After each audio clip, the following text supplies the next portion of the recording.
नमस्कार साथियों, एक बहुत ही सुप्रीम कोर्ट का लेटेस्ट जजमेंट है जो 20 सितंबर 2024 को ऑनरेबल सुप्रीम कोर्ट के द्वारा डिलीवर किया गया है।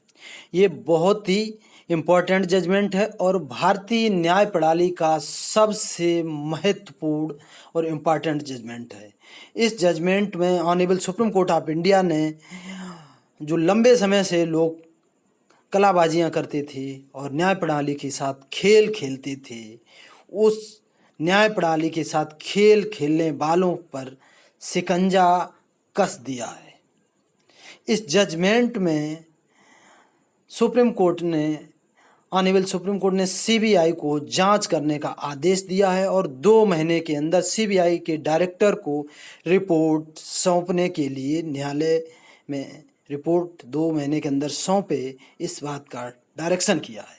साथ ही इस जजमेंट के माध्यम से ऑनरेबल सुप्रीम कोर्ट ने रजिस्ट्री को आदेश दिया है कि वो bar council of India and Bharat सरकार को भी इसकी कॉपी सौंपे और आवश्यक कार्रवाई करे। अब चलते हैं इस केस की तरफ। एक केस है भगवान Singh versus state of Uttar Pradesh and others. इसका केस नंबर है criminal appeal number 3883 and 3884 2024। English में इसको रिपीट कर देता हूँ, 3883 3884 अपने 2024, diary number 18885 2024 year. SLP number है 13052 एंड 13053 ईयर 2024। बेंच है justice Bela M Trivedi and justice Satish Chandra Sharma. Order dated 20 सितंबर 2024। अब इसका मेन फैक्ट क्या है? इस केस में सुप्रीम कोर्ट ने केंद्रीय जांच ब्यूरो सीबीआई को एक ऐसे मामले की जांच करने का आदेश दिया जिससे याचिकाकर्ता ने कोई विशेष अनुमति याचिका दायर करने से इनकार कर दिया और उसका प्रतिनिधित्व करने वाले वकीलों के बारे में अनभिज्ञता का दावा किया। SLP में आरोपित आदेश ने 2002 के नीतीश कटारा हत्याकांड में एकमात्र गवाह के खिलाफ आपराधिक कार्रवाई समाप्त की। हालांकि जैसा कि अदालती कार्रवाई के दौरान प्रतिवादियों द्वारा बताया गया, SLP यानी स्पेशल लीव पिटीशन उसके खिलाफ झूठे मामले को जारी रखने के प्रयास में दायर की गई, जो कि याचिकाकर्ता की जानकारी के बिना थी।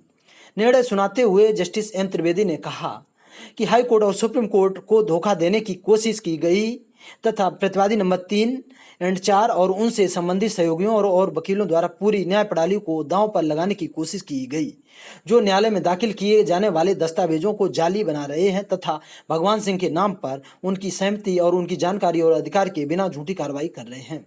इसलिए हम मामले की जांच सीबीआई को सौंपना उचित समझते हैं।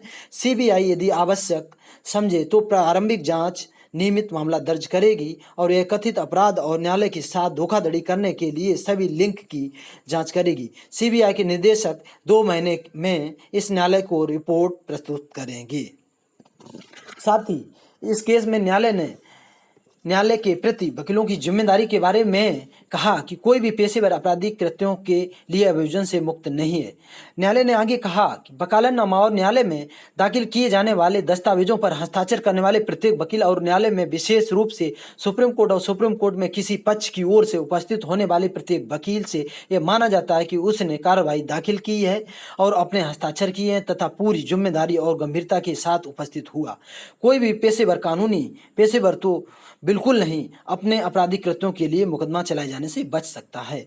नोटरी जिसने याचिकाकर्ता की अनुपस्थिति में हलफनामा सत्यापित किया है के संबंध में भी न्यायालय ने कहा कि नोटरी की ओर से कोई भी कार्य या चूक कदाचार के बराबर होगी और ऐसा करने का आरोपी व्यक्ति नोटरी बनने के अयोग्य माना जाएगा। इस दृष्टिकोण से रजिस्ट्री को उचित कार्रवाई करने का आदेश दिया honourable Supreme Court of India ने। साथ ही honourable Supreme Court of India ने रजिस्ट्री को बार काउंसिल ऑफ इंडिया और भारत सरकार को भी कॉपी भेजने का निर्देश दिया। साथ ही honourable Supreme Court of India ने टिप्पणी की कि झूठी कार्रवाई से न केवल उस व्यक्ति यानी याचिकाकर्ता को धोखा दिया जिसके नाम पर SLP यानी स्पेशल लीव पिटीशन दायर की गई, बल्कि न्यायालय को भी धोखा दिया गया, यानी सुप्रीम कोर्ट ऑफ इंडिया को भी धोखा दिया गया है। इस केस में सुप्रीम कोर्ट ऑफ इंडिया ने जो फ्रॉड बहुत लंबे स्तर पे जो फ्रॉड है उस फ्रॉड को कैच किया और सीबीआई को जांच करने का निर्देश दिया और 2 महीने के अंदर सीबीआई के डायरेक्टर से रिपोर्ट्स सुप्रीम कोर्ट में सौंपने को कहा। साथ ही रजिस्ट्री को भी उचित कार्रवाई करने का आदेश दिया और रजिस्ट्री को ये भी निर्देश दिया कि इसकी ये copy bar council of India को भी भेजे और भारत सरकार को भी भेजे। तो इस केस से जो लोग अब तक न्यायपालिका के साथ खेल खेलते थे या कलाबाजियां खेलते थे उन पे शिकंजा अवश्य कसेगा और इस केस की रूलिंग ऐसा कहीं अगर फ्रॉड न्यायपालिका के साथ किसी ने किया, न्यायपालिका के साथ चीटिंग किया, मिसलीड किया या प्ले गेम किया, तो वहाँ पे ये रूलिंग बहुत काम आएगी, वो बहुत इंपॉर्टेंट होगी। Okay, thank you.